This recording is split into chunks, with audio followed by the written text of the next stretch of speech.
हम लोगों ने ट्रेनिंग इसलिए ली कि परफेक्शन आ जाए अपने काम में। जैसे एक मैंने एग्जाम्पल सुना था कि ये छोटी छोटी चीज़ें जो मैं बता रहा हूँ, ये चूँकि मैंने बचपन में सुनी थी, उन पे दिमाग, उन्हीं को अपनी लाइफ बना के आगे बढ़ा तो आज यहाँ पे हूँ। इसलिए वो छोटी छोटी चीज़ें बहुत काम आती हैं, उनको सुनना बहुत ज़रूरी होता है इंसान के लिए। बताते हैं कि एक बहुत बड़े पता नहीं ये सच है झूठ है, मुझे नहीं इतना ज़्यादा नहीं मालूम, बट कोई बहुत बड़े इंसान हुए, लेकिन वो पहले मोची थे, जूता सीते थे। लेकिन जूता जहाँ से सीते थे ना, वहाँ से कभी फटता नहीं था। वो भले दूसरी जगह से फट जाए, लेकिन वहाँ से नहीं फटता था, क्योंकि उसका पैशन था जूता सीना। काम भले ही वो है वो, लेकिन उस काम में भी उनका उनका पैशन है। तो इसी वजह से वो इतने पॉपुलर होते चले गए कि यार जूता फट गया लेकिन सिलवाना वहीं जाके है, क्योंकि वहाँ अगर उन्होंने सी दिया वहाँ पे, ज़िंदगी भर वहाँ से जूता नहीं फटेगा। तो छोटी छोटी चीज़ों में ये जो परफेक्शन, पैशन, ये सारी चीज़ें होती हैं जो आपका आगे बढ़ाती हैं, बहुत आगे ले जाती हैं। लेकिन उसके वही है, कुछ चीज़ों का होना वाकई बहुत ज़रूरी होता है। फिर एक्सपीरियंस आपका, आपकी नॉलेज। जैसे मेरा मानना है कि मैं कभी, मैं आई एम सॉरी टू से, बट मेरा खुद का मानना है कि मैं लक पे बिलीव नहीं करता हूँ।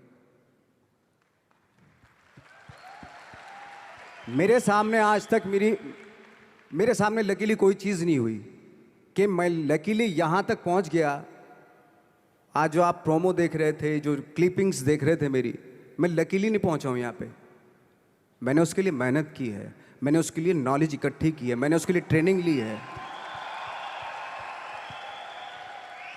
अगर लक पे डिपेंड करता ना मैं, तो अपने एक रूम में रहता, देखते हैं यार लक जब होगा तो हो जाएगा, ऐसे थोड़े ना होता है। बाला साहब ठाकरे का जब मैंने रोल किया तो वो लकीली नहीं हो गया। उसके लिए 1 महीना में पहले हारमोनियम पे बैठा मैं कि बाला साहब कहाँ से बोलते हैं, उनका सुर क्या है, उनका टेक्सचर क्या है, उनकी वॉइस का, उनकी वॉक कैसे है, वो चलते कैसे हैं, उनका वेट किस चीज़ पर ज़्यादा डिपेंड करता है। हर आदमी का जो वेट होता है, किसी का थाइस पे होता है, किसी का फुट पे होता है, किसी का बट पे होता है वेट, किसी का कमर पे होता है। हर आदमी का एक वेट शिफ्ट करने का एक अलग तरीका होता है। तो हम लोग इतनी डिटेल में जाते थे कि बाला साहब किन चीज़ों पे वेट कर रख के चलते हैं, ऐसे चलते हैं, कोई या तो ऐसे चलते हैं या ऐसे चलते हैं, ये क्या, इस तरह की बहुत सारी डिटेल होती हैं। जब आप जाते हैं तो बहुत सारी चीज़ें पता चलते हैं। मेरे सामने इतने चैलेंज थे जब मैं बाला साहब का रोल कर रहा था, तो वो मिमिक्री भी नहीं होनी चाहिए, कॉपी भी ना हो। जैसे अमूमन अक्सर होता है जब हमारे यहाँ बायोग्राफी की जाती है तो हम कॉपी कर देते हैं। उसकी कॉपी करना मतलब, अगर हम किसी की कॉपी कर रहे हैं या मिमिक्री कर रहे हैं तो वो वीकनेस समझी जाती है कि आप वीक एक्टर हो। और ये बात मुझे बहुत पहले समझ में आ गई थी जब मैं ट्रेनिंग ले रहा था। मैं ट्रेनिंग के फ़ायदे बता रहा हूँ आपको। जब मैं ट्रेनिंग ले रहा था ये हमें तभी समझ में आ गया था।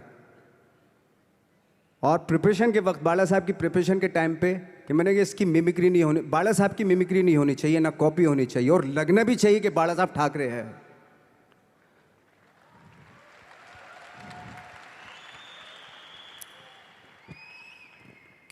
क्योंकि चैलेंज ये था कि हज़ारों लाखों वीडियोस हैं बाला साहब ठाकरे के, हर आदमी ने देखे हुए हैं, सब ने देखे कि बाला साहब कैसे बोलते हैं, कैसे हाथ को ऐसे ले जाते हैं।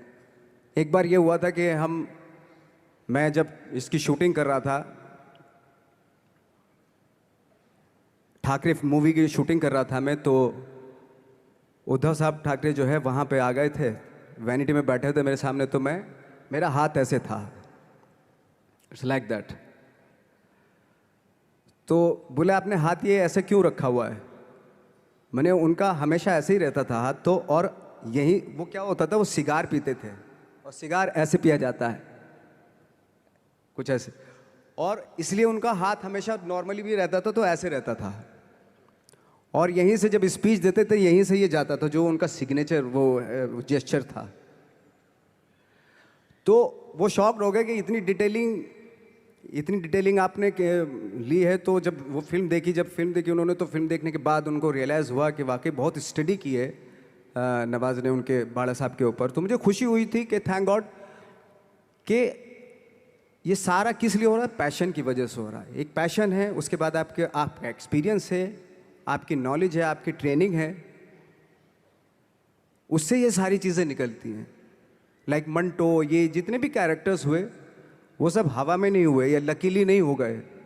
उनके लिए बाकायदा बहुत छोटी छोटी मेहनत की, छोटी छोटी डिटेल इकट्ठी की गई, स्कोर बनाया उसका, उन डिटेल्स का, तब जाके वो कैरेक्टर जो आप देखते हैं वो एक अलग इंसान दिखता है। वो मैंने कभी भी हीरोइज्म या इन सब चीज़ों पे बिलीव नहीं किया।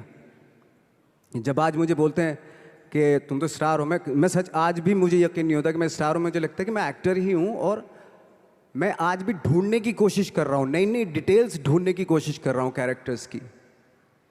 स्टार्स का क्या होता है कि जब स्टार होता है एक जैसा होता है और 30-40 साल तक एक जैसा करता चला जाता है वो। मुझे वो नहीं बनना। अगर मैं ये करूं तो शायद दूसरे दिन ही बोर हो जाऊंगा मैं। मुझे हर रोज नए कैरेक्टर ढूंढने हैं।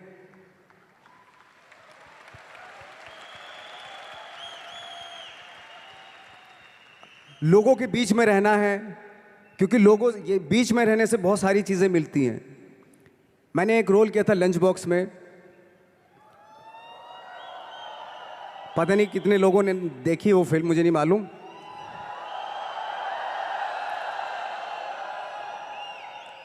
उसका कोइंसिडेंट ऐसा हुआ कि मेरा जो दोस्त था, जो मेरे रूम पार्टनर स्ट्रगल के टाइम पे मेरे साथ रहता था,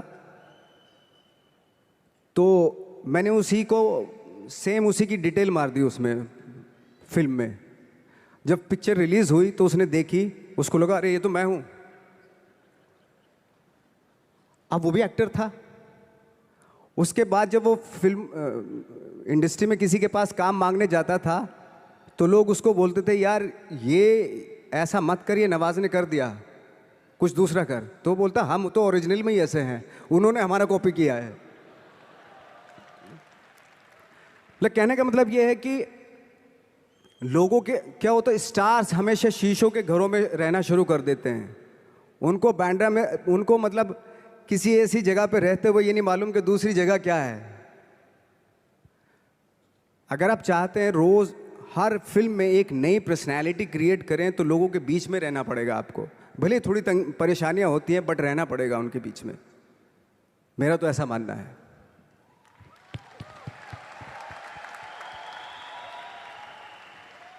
नवाज, आप बहुत छोटे से शहर से हैं, डिस्ट्रिक्ट मुजफ्फरनगर।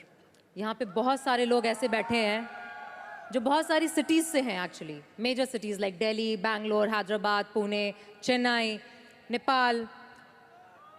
और इन सब चीज़ों के बीच में बड़े शहरों की बहुत सारी फैसिलिटीज़ हैं, बहुत सारे आराम हैं। जबकि आपके शहर या जिस शहर से मैं हूँ, जहाँ पे एजुकेशन भी नहीं मिलती है, जहाँ पे खाना पीना, जैसे आपने बोला बिजली, कोई भरोसा नहीं होता कब आएगी, जाना तो नॉर्मल है। हाँ, तो वहाँ पे उस छोटे से शहर में रह के एक परिवार में जहाँ पे कभी किसी ने एक्टिंग के बारे में दूर दूर तक नहीं सोचा था, और आप 8 भाई बहन हैं, सबके साथ रह के परिवार में परिवार का चीज़ करने की जगह एक अलग से ये जो थॉट आया था अलग से कि मैं एक्टिंग करूँगा, और वो भी काफ़ी दिन बाद जब आपने जॉब भी कर ली उसके बाद, तो जब वो थॉट आया तो परिवार ने आपको सपोर्ट किया। और अगर रिश्तेदारों ने, जैसे आपने बोला कि कहा, तो आपके दिमाग में उस समय क्या चलता था? मेरे दिमाग में ये तो नहीं आया था कि मुझे एक्टर बनना है, बट इतना ज़रूर था कि कुछ तो नया करना है। क्या करूँगा मुझे नहीं आइडिया था। जो सब लोग करते हैं जो वो नहीं, कुछ अलग करना है मुझे।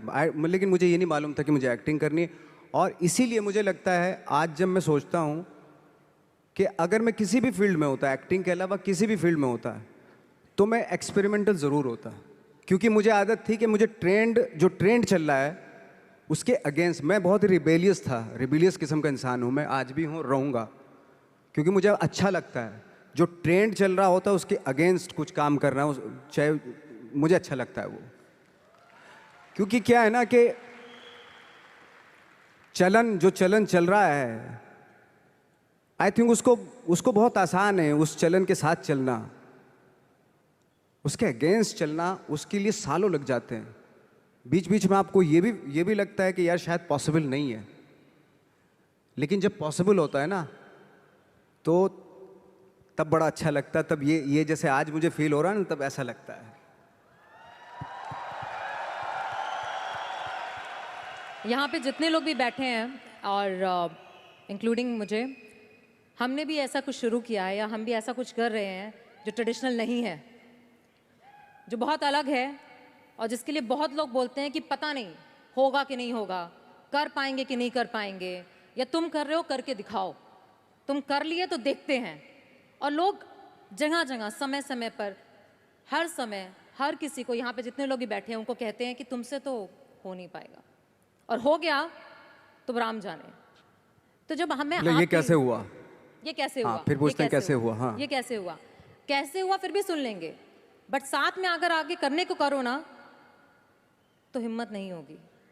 तो आपने जब शुरू किया और आपने जब करना शुरू किया, और आज आपकी वो दोस्त जिन्होंने आपको बोला या जो रिश्तेदार आपको बोलते थे कि तुझसे नहीं हो पाएगा, वो आज क्या कहते हैं? देखो ये है कि जैसे मैंने बताया कि मुझे कदम कदम पे ये बोला गया, जैसे रिश्तेदार मेरे सबसे पहले तो रिलेटिव्स ही बोलते हैं आपके,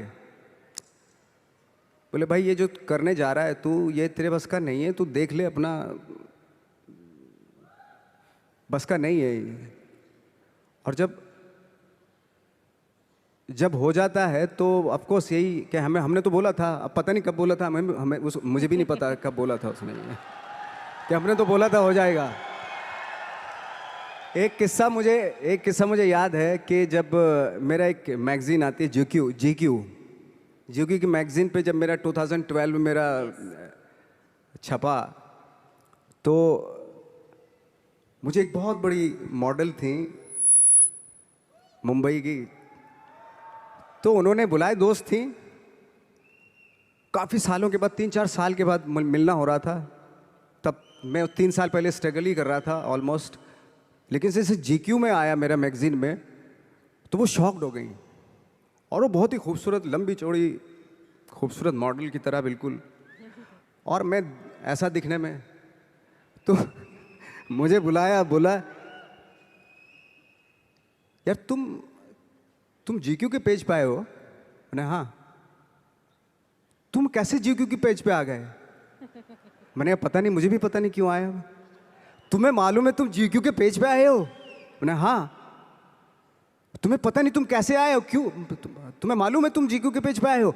शी वॉज लाइक, मतलब उसने बहुत अपनी ज़िंदगी में बहुत साल दिए इंडस्ट्री को, लेकिन कभी इस तरह का कुछ हुआ नहीं कि जीक्यू के पेज पे आ गए या इस तरह के। हालांकि मैं ज़्यादा कुछ इस चीज़ पे बिलीव नहीं करता, बट उसके लिए बहुत इंपॉर्टेंट था कि जीक्यू के पेज पे तुम कैसे गए। मतलब उसका कहने का मतलब यार तू दिखने में 5 फुट 6 इंच का आदमी, ना तेरा शक्ल, ना सूरत, ना कुछ, तू कैसे आ सकता है जीक्यू के पेज पे? See that was the mindset. ये माइंडसेट था कि मेरे जैसे कद काठी का आदमी इतनी बड़ी मैगजीन में कैसे उसका फोटो आ सकता है। ये माइंडसेट था और है। लेकिन इन सब के ऊपर आप तब उठते हैं जब आप क्राफ्ट जानते हैं, अपना काम जानते हैं। हम लोग अपना काम जानते थे, हम लोगों को अपनी चीज़ें मालूम थी, क्योंकि हमने उसको वक्त दिया था, हमने उसको टाइम दिया था, अपनी क्राफ्ट को, अपनी चीज़ों को, अपनी ट्रेनिंग को टाइम दिया था। इसलिए ये सारी चीज़ें पॉसिबल हुई। And also press this bell icon.